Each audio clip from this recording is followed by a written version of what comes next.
Hey there, thanks for listening to the Set in Stone Answering Questions series, and we're on commandment number 3, which was do not misuse God's name. And the only real questions we had around that were really more that sensitive area of when you hear people said, God said I've got to go and do this, or God said, and let's be honest about it, doesn't seem like he did. You know, how do we deal with people who seem to tag on something, sometimes to guilt you into it, or I believe the Lord wants you to do this, when really it's because you want them to do this. I'm going to just help all of you right now and just say, just be really careful with how you use God's name. Don't misuse God's name.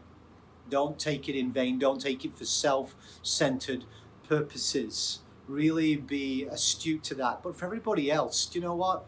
With a brother and sister in the family of the church, it's okay one-on-one to go to them and say, so what makes you think God said that? How did he say that to you? How is that supported through his word? How has that been evidenced in different ways? It's okay to disciple one another in that way, because sometimes it's just a bad habit.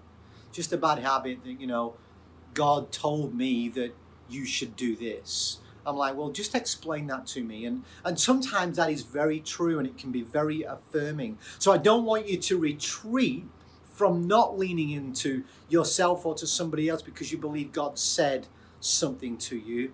But it's okay to have strong dialogue in it. But don't go throwing that, you know, oh, I've got the card that can beat it all because God's told me you're to do this. I've had people come in my life and say, God said you should do this. And I'm like, that's absolutely not God. You know, because that's absolutely opposite to what he has already told me to do or not do. So that's the main one, and people are uncomfortable about that. But you can claim victory in the name of God.